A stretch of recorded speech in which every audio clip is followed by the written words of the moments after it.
Wildest imaginations never envisioned this scenario. An astronaut drowning in a spacesuit on a spacewalk 260 miles above planet Earth. Drowning inside his own helmet caused him to nearly drown inside of his own suit. Water in his helmet? It's an incredible story. harrowing, almost unfathomable. Unbelievable. This was one they had never envisioned. So I experienced what it's like to be a goldfish in a fishbowl. Hey, let's use a diaper. I thought that's a clever solution to this problem. Yeah, pretty neat. They also came up with the snorkel idea too, Yeah. you know. Makeshift snorkels. This snorkel, if water is encroaching your face, the crew member can lean down and use this to breathe. They're ripping that spacesuit apart, trying to figure out where all that water came from. Not like there are that many options when you're out on a spacewalk. Next on Jonathan Bird's Blue World, Jonathan goes to inner space. I'm standing on the International Space Station. Water in space. NASA says they cannot guarantee the helmet won't fill with water again. And obviously, if you fill the helmet, you can't breathe. Scary story. Glad he made out okay. That's a leak. Oh, it's an explained leak.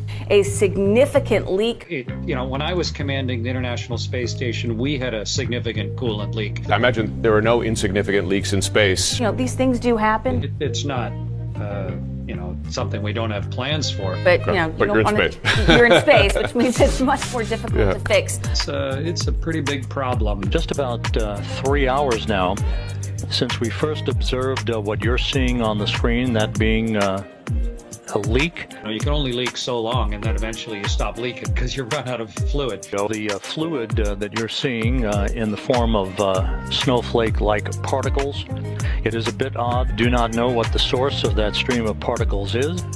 A sudden stream's looking like a snow shower. Space is tough, especially whenever you're trying to show video from space. On the ground in the water tank on orbit, essentially the same picture.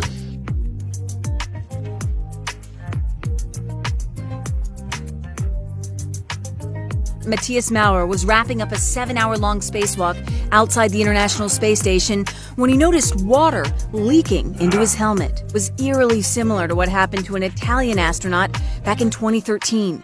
You can literally see bubbles coming up from these astronauts' helmets. It's ridiculous.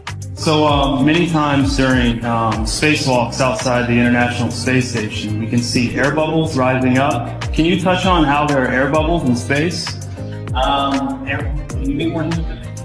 So yeah, like a lot of times during the footage, the NASA footage, you can see bubbles coming up out of the helmets or kind of from underneath you. How do you explain bubbles in space? Yeah, on the outside of the space station, you'll liberate little pieces of, it's a really harsh environment out there, and the outside of the space station can heat up pretty good. And sometimes, you'll get a little fleck of paint or something that you might have just probably floating away from it. And, that's generally what that is. I've never seen any kind of air bubble anywhere. Yeah. Could it be that you're filming in an underwater pool and you're not really out there?